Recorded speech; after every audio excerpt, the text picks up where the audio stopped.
नमस्कार विद्यार्थियों, मैं Sahiram Bishnoi, assistant professor chemistry, SBRM government PG college Nagaur. आज हम ऑर्गेनोमेटेलिक कंपाउंड्स यानी कारक धात्विक यौगिकों की परिभाषा एवं इनके नामकरण यानी नोमेनकल्चर के बारे में जानेंगे। तो सबसे पहले हम ऑर्गेनोमेटेलिक कंपाउंड किसे कहते हैं यानी ऑर्गेनोमेटेलिक कंपाउंड यानी कारक धात्विक यौगिकों की परिभाषा देखते हैं। तो देखिए, कारक धात्विक यौगिक जैसा कि नाम से स्पष्ट है कि इनमें कार्बन और धातु का कोई मैटर होता है। तो यदि हमें ऑर्गेनोमेटेलिक कंपाउंड्स यानी कारक धात्विक यौगिकों की परिभाषा देनी है तो इनकी परिभाषा देखो क्या हो जाती है। ऐसे विशेष गुण धर्म वाले यौगिक जिनमें कार्बन मेटल बॉन्ड पाया जाता है, कार्बन मेटल बॉन्ड पाया जाता है, उन यौगिकों को हम ऑर्गेनोमेटेलिक कंपाउंड्स यानी कारक धात्विक यौगिक कहते हैं। दोबारा सुनिए, विशेष गुण धर्म वाले ऐसे यौगिक जिनमें कार्बन मेटल बॉन्ड पाया जाता है उन्हें कारक धात्विक यौगिक यानी ऑर्गेनोमेटेलिक कंपाउंड्स कहा जाता है। तो ये ऑर्गेनोमेटेलिक कंपाउंड्स की डेफिनेशन यानी परिभाषा हो गई। अब हम कारक धात्विक यौगिकों से संबंधित कुछ एक दो महत्वपूर्ण बिंदुओं के बारे में जानते हैं। देखो, ये जो कारक धात्विक यौगिक होते हैं, इन कारक धात्विक यौगिकों के अंदर जो कार्बन मेटल बॉन्ड होता है, यह कार्बन मेटल बॉन्ड ध्रुवीय प्रकृति का होता है, यानी इनकी जो नेचर है वो पोलर होती है, ध्रुवीय होती है। अब देखो, ऑर्गेनोमेटेलिक कंपाउंड के अंदर जो कार्बन मेटल बॉन्ड है वह ध्रुवीय प्रकृति यानी पोलर नेचर का क्यों होता है। तो देखिए, हम जानते हैं कि इनके अंदर कार्बन और मेटल के मध्य बॉन्ड होता है, और हम ये भी जानते हैं कि यहां कार्बन की तुलना में मेटल यानी धातु की इलेक्ट्रोनेगेटिविटी कम होती है। तो ऐसी स्थिति में क्या होता है कि यह कार्बन और मेटल के बीच में जो बॉन्ड पेयर है, उस बॉन्ड पेयर के दोनों इलेक्ट्रॉन कार्बन और मेटल दोनों के ठीक बीचों बीच नहीं रहते हैं, बल्कि इस बंध के दोनों इलेक्ट्रॉन अधिक विद्युत ऋणी परमाणु की ओर आकर्षित हो जाते हैं। तो यहां हम देखते हैं कि मेटल की तुलना में कार्बन की इलेक्ट्रोनेगेटिविटी अधिक है।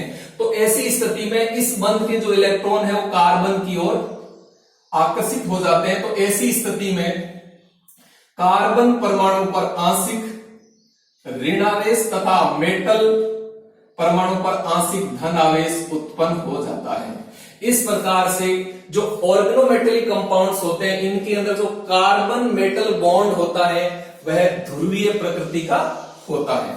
ठीक, नेक्स्ट बिंदु की हम बात करें तो जो प्रथम ऑर्गेनोमेटेलिक कंपाउंड था यानी जो प्रथम कारक धात्विक यौगिक था, कारक धात्विक यौगिक यानी जो पहला कारक धात्विक यौगिक था वो था जाई से लवण, जाई से लवण, ये पहला कारक धात्विक यौगिक था। इस कारक धात्विक यौगिक को सर्वप्रथम सन 1827 में WC जाइसे नामक वैज्ञानिक के द्वारा बनाया गया। ठीक, यानी जो पहला कारक धात्विक यौगिक था वो था जाइसे लवण, जिसको सन 1827 में WC जाइसे नामक वैज्ञानिक के द्वारा बनाया गया। ये जो फर्स्ट ऑर्गेनोमेटेलिक कंपाउंड है जिसको हम जाइसे लवण कहते हैं, इसका देखो अणु सूत्र क्या होता है। इसका अणु सूत्र होता है, ये प्लेटिनम का कारक धातु यौगिक होता है, प्लेटिनम के साथ में 3 क्लोरीन, नीटा 2 C2H4, यहां पोटेशियम। ये फर्स्ट कारक धात्विक यौगिक था जिसको हम जायसे लवण कहते हैं। इसका नाम जायसे लवण इसीलिए रखा गया क्योंकि इस कारक धात्विक यौगिक को सर्वप्रथम सन 1827 में WC जायसे नामक वैज्ञानिक के द्वारा बनाया गया। ठीक, नेक्स्ट बिंदु की बात करें तो यह ध्यान देना, धात्विक cyanide, metallic cyanides, metallic carbides, metallic carbides एवं मेटेलिक कार्बोनेट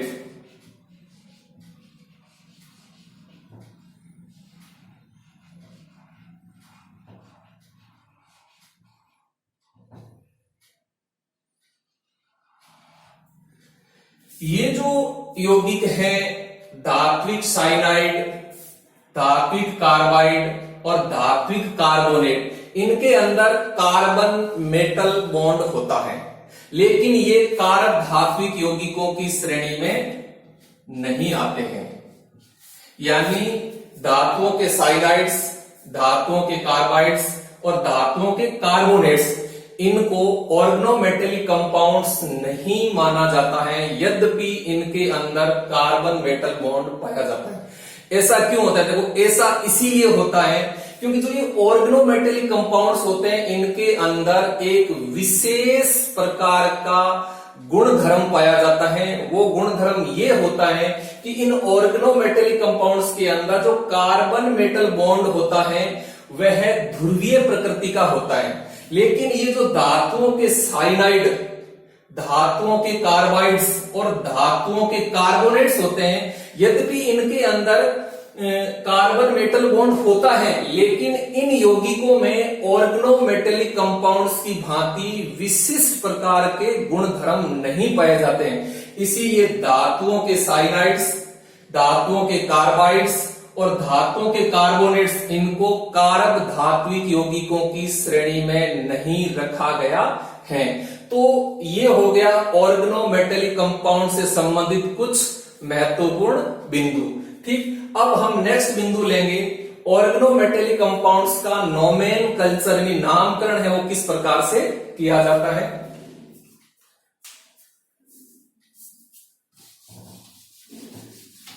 आज का दूसरा बिंदु लेते हैं हम, ऑर्गेनोमेटेलिक कंपाउंड्स का नामकरण यानी नोमेनकल्चर।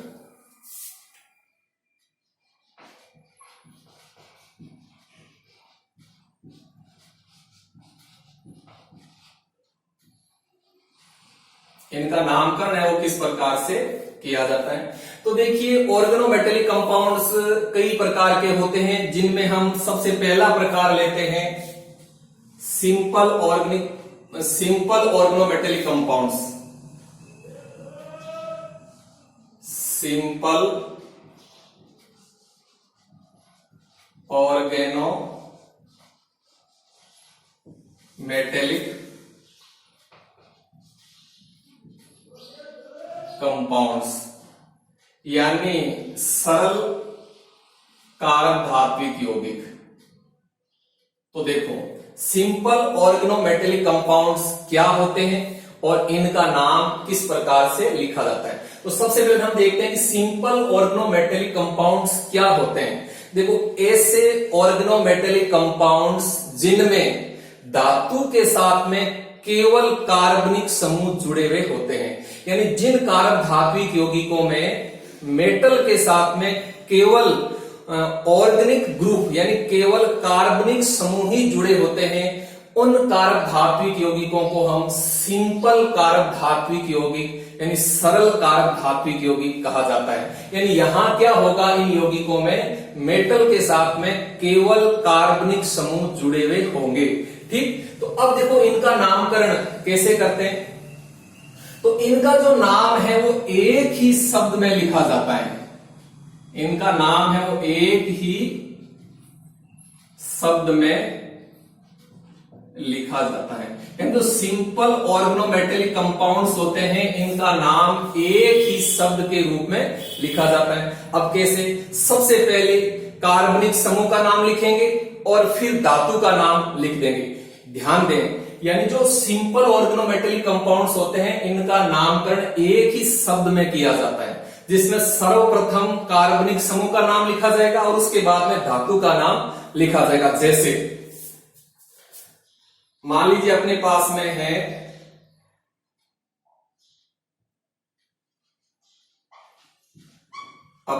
ये है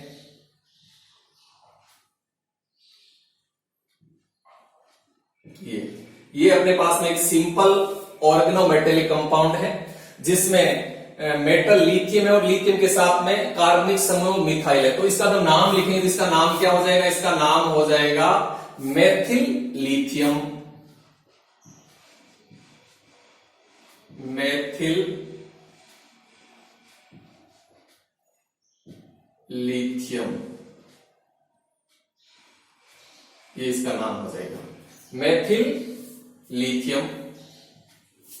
ठीक, अब देखो नेक्स्ट हम एक एग्जांपल एक और ले। मान लीजिए अपने पास में ये है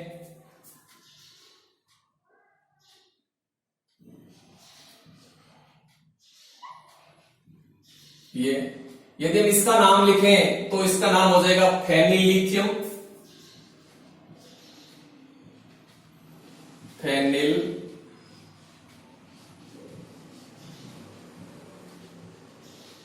लिथियम, फेनिल लिथियम। तो मेरे कहने का अर्थ है कि जो सिंपल ऑर्गेनोमेटेलिक कंपाउंड होते हैं इनका नाम एक ही शब्द में लिखा जाता है, जिसमें पहले कार्बनिक समूह का नाम और फिर धातु का नाम लिखा जाता है। जैसे यहां देखो मेथिल लिथियम और यहां हो जाएगा फेनिल लिथियम। ठीक, यदि समान प्रकार के कार्बधात्विक यौगिकों की संख्या 2 या 2 से अधिक है, ध्यान से सुनना, यदि समान प्रकार के कार्बनिक समूहों की संख्या, समान प्रकार के कार्बनिक समूहों की संख्या 2 या 2 से अधिक है, तो ऐसी स्थिति में इनके नाम से पहले डाई, ट्राई, टेट्रा आदि पूर्व लग्नों का प्रयोग किया जाता है। जैसे देखो अपने पास में मान लीजिए ये है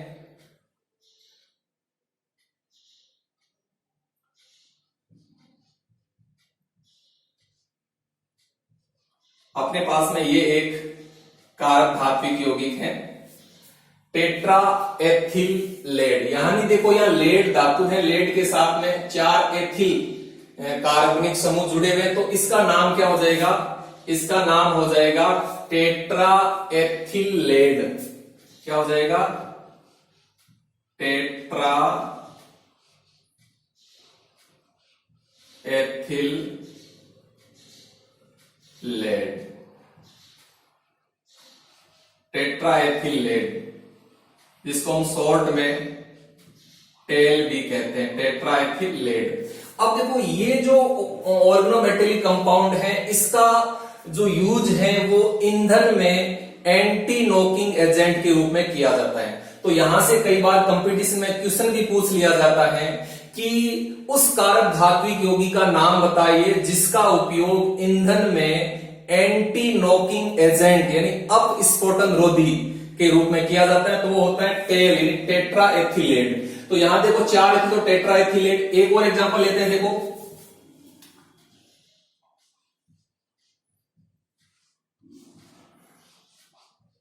ये इसमें क्या होता है कि जिंक के साथ में 2 एथिल समूह जुड़े हुए हैं, तो यहां इसका नाम जो है die ethyl zinc, die ethyl zinc, die ethyl zinc, die ethyl zinc. इसको हम फ्रैंकलैंड अभिकर्मक भी कहते हैं, ध्यान रखना, फ्रैंकलैंड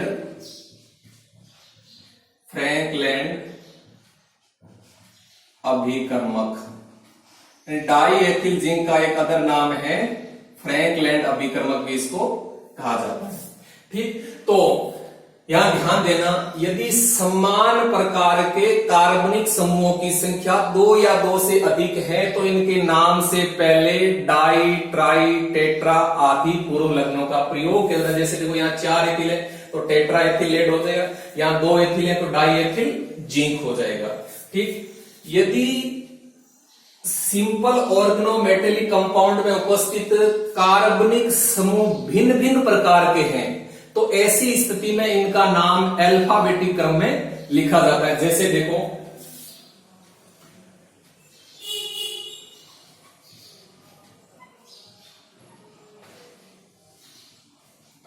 ये अपने पास में मैग्नीशियम धातु का एक ऑर्गेनोमेटेलिक कंपाउंड है, मैग्नीशियम के साथ में एक एथिल और एक मेथिल है। तो अब देखो यहाँ दोनों ऑर्गेनिक समूह अलग अलग हैं, दोनों कार्बनिक समूह अलग अलग जो धातु के साथ अटैच है। तो जब हम इसका नाम लिखेंगे तब क्या हो जाएगा, देखो 2 कार्बनिक समूह है, एक एथिल और एक मेथिल, तो इनका नाम अल्फाबेटिक क्रम में लिखेंगे। एथिल पहले आएगा और मेथिल बाद में आएगा, तो इसका नाम हो जाएगा देखो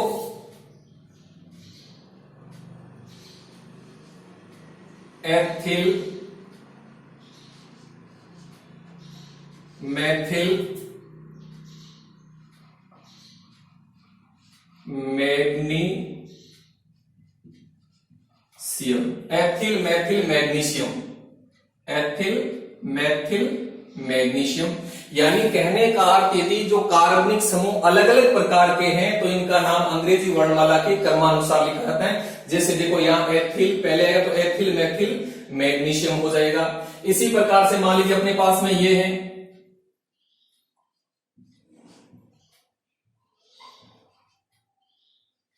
ये है, तो इसका यदि हम नाम लिखना चाहें तो यहां देखो अलग अलग प्रकार के 2 कार्बनिक समूह है जिसमें एक एथिल है, तो इसका नाम भी अल्फाबेटिक क्रम में लिखेंगे एथिल, मेथिल, जिंक। तो इसका नाम हो जाएगा एथिल, मेथिल, जिंक, एथिल,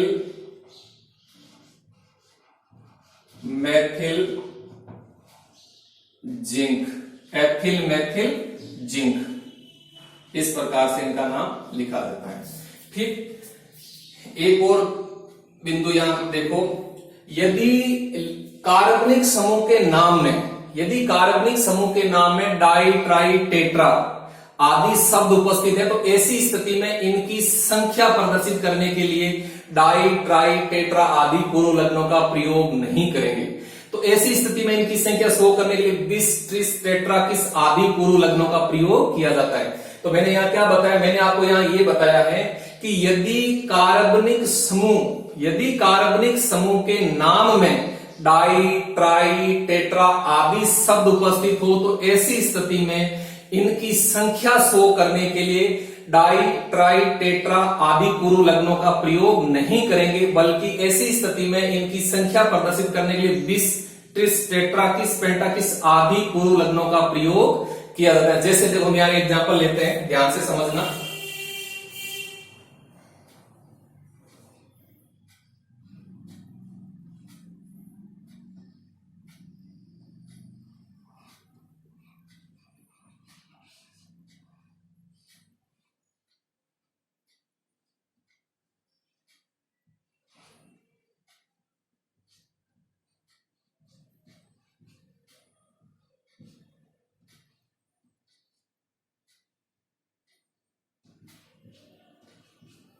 यहां देखो अपने पास में एक कारक धात्विक यौगिक है मैग्नीशियम का, जिसमें देखो जो कार्बनिक समूह है, कार्बनिक समूह का कौन सा देखो, यानी ट्राइक्लोरोफेनिल है, ट्राइक्लोरोफेनिल। तो ट्राइक्लोरोफेनिल, यहाँ 2 ट्राइक्लोरोफेनिल है, देखो एक इधर एक इधर है। तो अब हम इसका नाम संख्या इसका नाम लिखेंगे तो इसकी संख्या प्रदर्शित करने के लिए हम डाई का प्रयोग नहीं करेंगे। क्यों? क्योंकि कार्बनिक समूह के नाम में ट्राई आ रहा है। तो अब हम इनकी संख्या शो करने के लिए 20 का प्रयोग करेंगे। क्या प्रयोग करेंगे? 20, क्योंकि 2 है तो हम इसका नाम कैसे लिखेंगे, देखो यहां से देखो हम इसका नाम क्या होता है, देखो ये 1 नंबर पोजीशन है, 1, 2, 3, 4, 5, 6, तो 2, 4, 6 ट्राइक्लोरोफेनिल। अब 2, 4, 6 ट्राइक्लोरोफेनिल 2 है तो इनकी संख्या 100 का मतलब क्या लिखेंगे, 20 लिखेंगे। तो इसका नाम क्या हो जाएगा, देखो 20, फिर कोष्टक में लिखेंगे 2, 4,6 ट्राई क्लोरोफेनिल, 2,4,6 ट्राई क्लोरोफेनिल। तो 2,4,6 ट्राई क्लोरोफेनिल अब नाम हो जाएगा मैग्नीशियम। मैग्नीशियम, तो इस प्रकार से इसका नाम हो जाएगा। तो जो सिंपल ऑर्गेनोमेटेलिक कंपाउंड्स होते हैं, इनका जो नाम है वो एक ही शब्द में लिखा जाता है, जिसमें पहले कार्बनिक समूह का नाम और फिर धातु का नाम लिख दिया जाता है। ठीक, और यदि समान प्रकार के कार्बनिक समूहों की संख्या 2 या 2 से अधिक है तो इनके नाम से पहले डाई, ट्राई, टेट्रा आदि पूर्व लग्नों का प्रयोग किया जाता है। और यदि कार्बनिक समूह भिन्न भिन्न प्रकार के हैं तो इनका नाम अंग्रेजी वर्णमाला के क्रमानुसार लिखा जाता है। और यदि कार्बनिक समूह के नाम में डाई, ट्राई, टेट्रा आदि शब्द हो तो ऐसी स्थिति में इनकी संख्या प्रदर्शित करने के लिए 20, 30, टेट्रा किस आदि पूर्व लग्नों का प्रयोग किया जाता है। तो ये हो गया सिंपल ऑर्गेनोमेटेलिक कंपाउंड्स का नोमेनकल्चर। अब दूसरे प्रकार के ऑर्गेनोमेटेलिक कंपाउंड्स लेते हैं। देखो,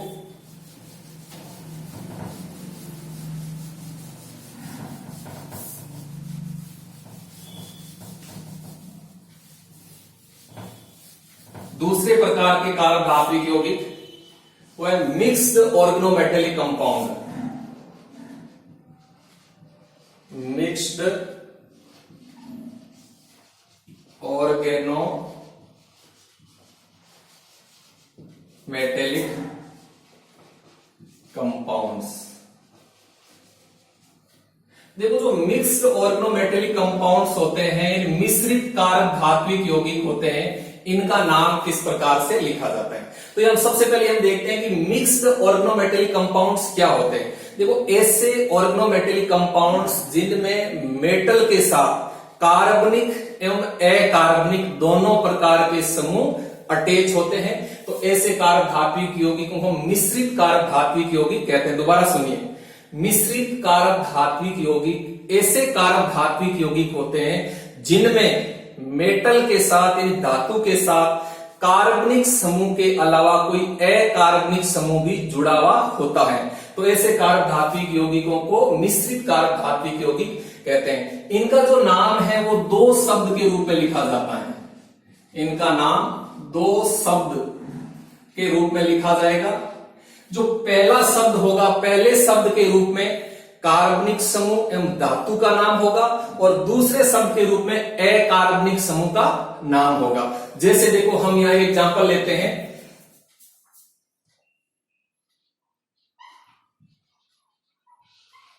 जैसे अपने पास में ये एक मिक्स्ड ऑर्गेनोमेटेलिक कंपाउंड है, मिश्रित कारक धात्विक यौगिक है, जिसको हम ग्रिग्नार्ड रिएजेंट भी कहते हैं।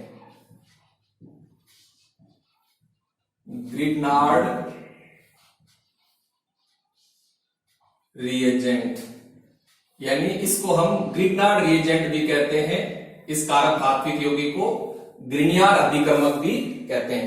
अब ये एक मिश्रित कारक धात्विक यौगिक है क्योंकि इसमें मेटल के साथ में कार्बनिक और अकार्बनिक दोनों प्रकार के समूह अटैच हैं। तो इसका नाम लिखेंगे तो 2 शब्द के रूप में लिखेंगे। पहले शब्द में कार्बनिक समूह धातु का नाम आएगा, फिर थोड़ा स्पेस और फिर अकार्बनिक समूह का नाम आएगा। जैसे तो इसका नाम लिखेंगे मेथिल मैग्नीशियम। मेथिल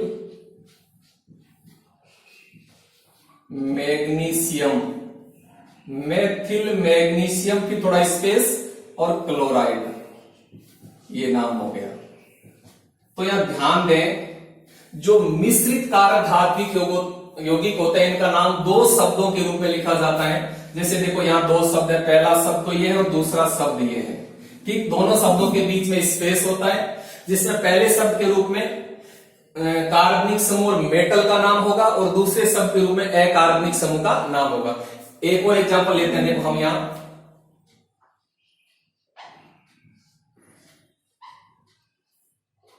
जैसे अपने पास में ये टिन का मिश्रित कारक धात्विक यौगिक, इसका हम नाम लिखेंगे तो नाम क्या हो जाएगा। देखो, डाईमेथिल टिन,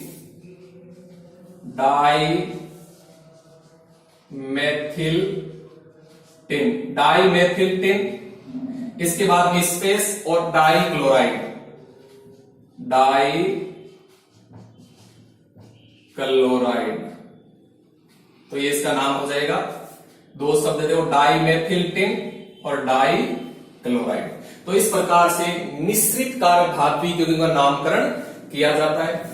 नेक्स्ट प्रकार के कारक धात्विक यौगिक हम लेते हैं, तीसरे प्रकार के ऑर्गेनोमेटेलिक कंपाउंड्स लेते हैं और उनका नामकरण किस प्रकार से किया जाता है देखते हैं।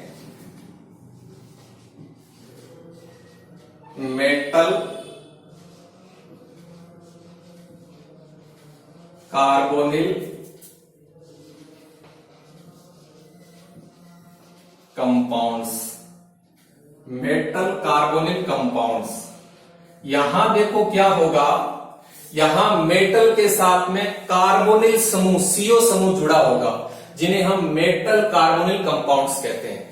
ये देखो, जो मेटल कार्बोनिल कंपाउंड्स होते हैं, इनकी सबसे बड़ी विशेषता होती है कि इनमें धातु परमाणु की ऑक्सीकरण अवस्था सदैव शून्य होती है। ध्यान रखना, ये बात कई बार कंपटीशन में पूछी जाती है कि जो धातु कार्बोनिल कंपाउंड होते हैं, इनके अंदर जो धातु होती है उनकी ऑक्सीकरण अवस्था क्या होती है, उनकी ऑक्सीकरण अवस्था सदैव 0 होती है।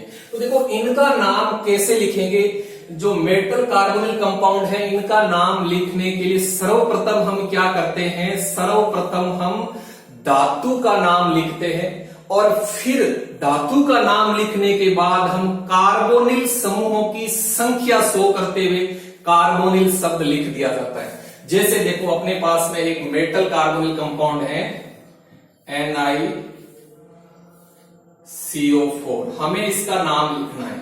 ठीक, तो सबसे पहले हम किसका नाम लिखेंगे, निकल, सबसे पहले लिखेंगे निकल, फिर हम स्पेस छोड़ेंगे थोड़ा और फिर लिखेंगे टेट्रा कार्बोनिल। क्या लिखेंगे, टेट्रा कार्बोनिल, तो निकल टेट्रा कार्बोनिल। ठीक, निकल टेट्रा कार्बोनिल इसका नाम हो जाएगा। एक और एग्जांपल लेते हैं, देखो हम FeCO5, इसका हमें नाम लिखना है। तो इसका हम नाम लिखेंगे, तो पहले धातु का नाम लिखा जाता है सदैव, तो धातु क्या है, यहां आयरन, तो यहां लिखेंगे आयरन। ठीक, फिर स्पेस और पेंटा कार्बोनिल, आयरन पेंटा कार्बोनिल, पेंटा कार्बोनिल। ठीक, ये नाम हो गया। एक और एग्जांपल लें हम, इसका हमें नाम लिखना है, तो सबसे पहले हम धातु का नाम लिखेंगे क्रोमियम, क्रोमियम, फिर स्पेस छोड़ेंगे और अब लिखेंगे हेक्सा कार्बोनिल, हेक्सा कार्बोनिल। तो इस प्रकार से जो मेटल कार्बोनिल कंपाउंड होते हैं, इनका नामकरण किया जाता है, जिसमें पहले धातु का नाम लिखेंगे, फिर थोड़ा स्पेस छोड़ेंगे और फिर कार्बोनिल समूह की संख्या प्रदर्शित करते हुए कार्बोनिल शब्द लिख दिया जाता है, तो ये इनका नामकरण हो जाता है। ठीक, ये तीसरे प्रकार के ऑर्गेनोमेटेलिक कंपाउंड होते हैं जिनका नामकरण इस प्रकार से किया जाता है। अब नेक्स्ट प्रकार के हम कारक धात्विक यौगिक लेते हैं। देखो, चौथे प्रकार के, अब देखो, जो सिलिकन के जो कारक धात्विक यौगिक होते हैं, सिलिकन के जो कारक धात्विक यौगिक होते हैं, उनको सिलेन का व्युत्पन्न मानते हैं, सिलेन का व्युत्पन्न माना जाता है। और जो बोरोन के कारक धात्विक यौगिक होते हैं, उनको बोरेन का व्युत्पन्न मानते हैं, बोरेन का डेरिवेटिव या व्युत्पन्न। ठीक, तो देखो,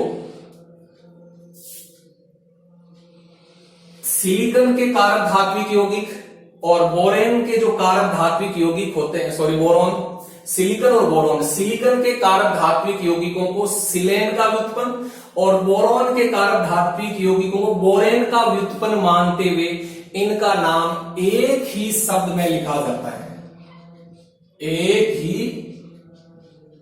शब्द में इनका नाम है वो लिखा जाता है। जैसे देखो हम यहां एग्जांपल लेते हैं, जैसे ये एक ऑर्गेनोमेटेलिक कंपाउंड है जो सिलिकॉन का है, तो हम इसको सिलेन का व्युत्पन्न मानते हैं, इसका नाम क्या हो जाएगा, टेट्रा मेथिल सिलेन। तो इसका नाम हो जाएगा टेट्रा मेथिल सिलेन, टेट्रा मेथिल सिलेन, जिसको हम शॉर्ट में टीएमएस कहते हैं, टेट्रा मेथिल सिलेन टीएमएस, जिसका उपयोग एनएमआर स्पेक्ट्रोस्कोपी में मानक के रूप में किया जाता है, टेट्रा मेथिल सिलेन। इसी प्रकार से जो बोरॉन का व्युत्पन्न है, जैसे बोरॉन के जो कारक धात्विक यौगिक बोरेन का व्युत्पन्न मानते हैं, जैसे मान लीजिए अपने पास में ये है,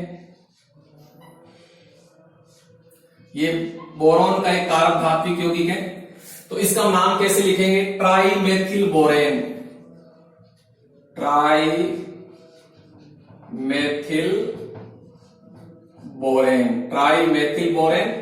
तो देखो सिलिकॉन के कारक धात्विक यौगिकों को सिलेन का व्युत्पन्न और बोरॉन के कारक धात्विक यौगिकों को बोरेन का व्युत्पन्न मानते हुए इनका नाम एक ही शब्द के रूप में लिखा जाता है। जैसे देखो टेट्रा मेथिल सिलेन और ट्राई मेथिल सिलेन। तो इस प्रकार से कारक धात्विक यौगिकों का नामकरण किया जाता है।